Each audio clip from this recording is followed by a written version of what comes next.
everybody. My name is Kristen Aspinis. I am the engagement coordinator at Edmonton Global, and today I am joined by Mark Lee Wilson with the Transition Accelerator. So we're hearing all the buzz about low cost, low carbon, hydrogen energy, and all the great work being done in the Edmonton metropolitan region and Canada. But for those out there who have a limited understanding of hydrogen, we're going to be talking about the basics. So this is Hydrogen 101, Teach Me Like a First Grader. So Mark, we'll start. Why don't you tell us a little bit about yourself? Yeah, thanks, Kristen. So my name is Mark Lee Wilson with the Transition Accelerator, and I'm the Edmonton Region Hydrogen Hub lead with them. Really quick, the Transition Accelerator is a not-for-profit. It's a pan-Canadian not-for-profit helping usher Canada through our energy transition towards a prosperous energy future. So we're one of the partners in the Edmonton Region Hydrogen Hub, so really excited to be here today. Awesome, yeah, thanks for being here today, Mark. So we're gonna start with a hard hitter question. So what is hydrogen? Well, that's a simple question, but that's actually not an easy answer. So the best way to think about hydrogen, I think, is that it's an energy carrier, and its natural form is a gas. So if you want to think of analogies, what is it like? It's like natural gas, sort of. It's colorless, it's odorless. People think you can actually smell natural gas. Well, you can't. That you actually have to add odor to natural gas to be able to smell it. Well, hydrogen's the same way, and it's also flammable. So there's a lot of parallels to natural gas. A lot of when you consume it, it produces energy, and that energy can be used for heating, transportation, things like that, similar to natural gas. The big difference, though, is that when you use hydrogen, the only byproduct is water.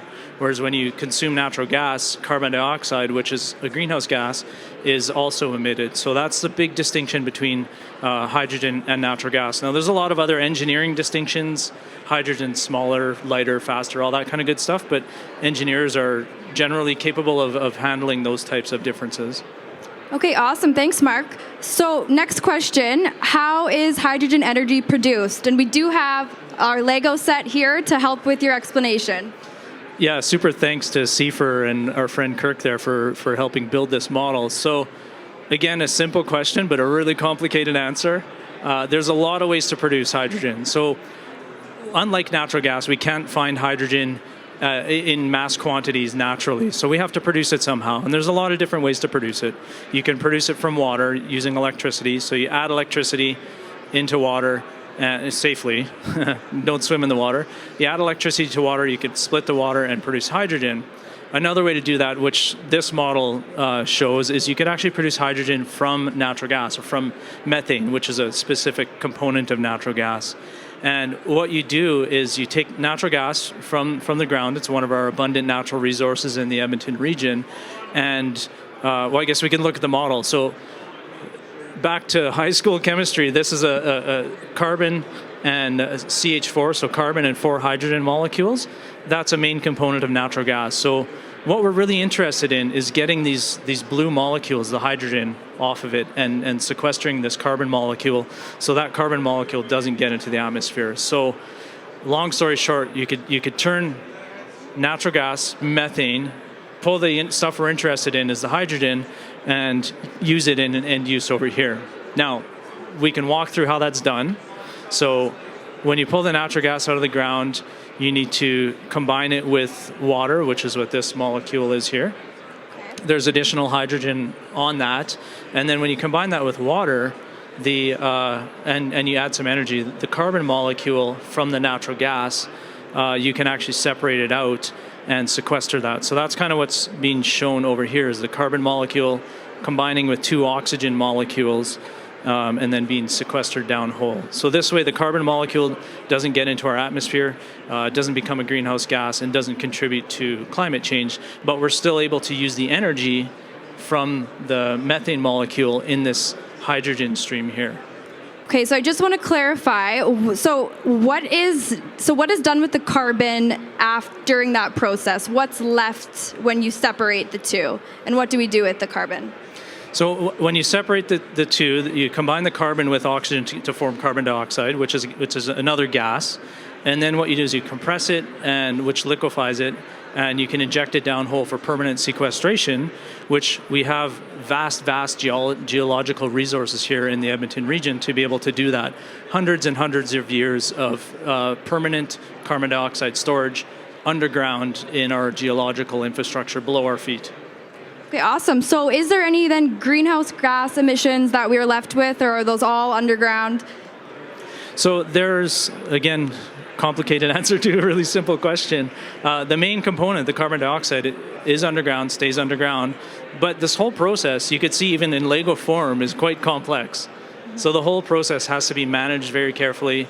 And upstream emissions from the production of the natural gas, from the methane, has to be managed very carefully, monitored very carefully.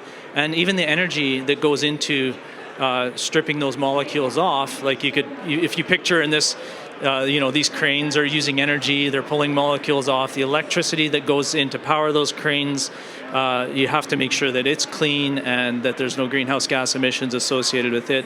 So it's really about managing the whole process. But the goal is, and the pathway is that there is a path to net zero. There is a path to no greenhouse gas emissions using, or no or very low greenhouse gas emissions using this method where the carbon dioxide gets sequestered permanently. Awesome. Thanks for that explanation. So what can we use hydrogen for? What can we use it just like we're using gas and other fossil fuels, or what are the uses? So there are many uses. So it's actually very versatile. It's way more versatile than just natural gas. So you can, like natural gas, you can take hydrogen, you can burn it and heat your homes or heat this building. In fact, this building right now is being heated by a 20% blend of hydrogen and natural gas. There's a trailer out back that ATCO and Certarus are blending hydrogen into the natural gas system right now. So you can use it to heat. But another really neat characteristic of hydrogen is you can use it to produce electricity through something called a fuel cell. Now, what's really cool about this is that we all know about battery electric vehicles, and electric vehicles are becoming really popular. So producing electricity from hydrogen means that you can use electric vehicles using hydrogen. So that gains you some efficiency advantages, some cost advantages. Noise, vibration, and harshness is reduced because you're essentially driving an electric vehicle that's powered by hydrogen. Now, you can't do that with natural gas, but you can do that with hydrogen, which is one of the really cool features of it.